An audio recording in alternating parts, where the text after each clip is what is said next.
laba cunug oo mataano ah haddana kala aabba ah.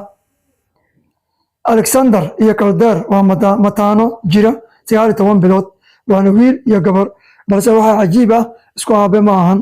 Haddaba sidee suuragal ku noqotay gabadhan Alexandera aabaheed Simon ayaa la yidhaahdaa, halka walaalkeed Calder uu dhalay Green, balse sidee ayay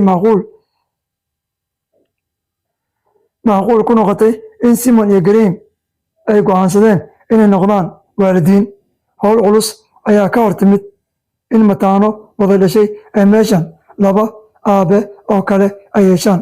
Waxay ka mid yihiin labadan aabe lamaanayaal aad u tiro yar oo Britain ama Ingiriiska ku sugan, kuwaasi oo doortay bacrimin lagu sameeyo barnaamijka isku darka ugxaanta iyo biyaha ragga. Hanaankan ayaa muddo qaatay wuuna adkaaday. Si loo bilaabana waxay u baahdeen in mid walba uu keeno ugxaan gaar ah si loo bacrimiyo.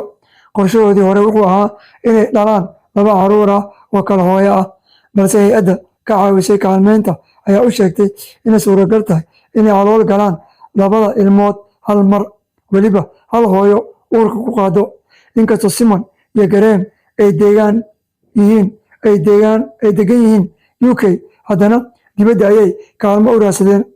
Ukumaha ayaa la talaalay, waxaana loo qaybiyey 2 qaybood. Qayb waa la bacrimiyey iyada oo la isticmaalo biyaha Simon oo ah mid ka mid ah aabayaasha, tan kalena iyada oo la isticmaalayo biyaha Graham.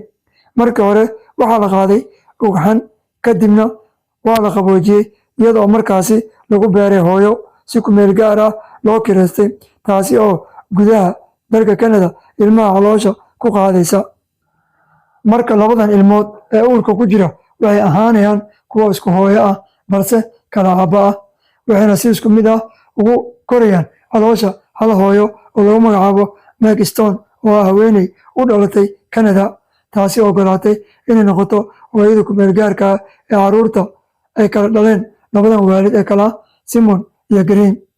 Waxaan dooranay Canada sababtoo ah waxaan jecelnahay sharciyadooda, ayuu yiri Simon, waa mid ka mid ah aabayaasha. Waa xaalad la mid ah tan UK, ma ahan wax la jecel yahay, ma ahan wax laga ganacsado.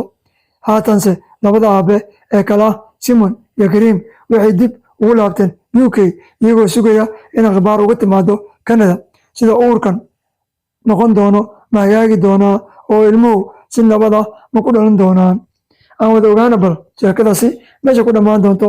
Asxaabteyda qaaliga ah, waxaan kaga tegayaa sidaa iyo kulanti dambe iyo barnaamijyo kale oo idin xiise geliya insha Allah.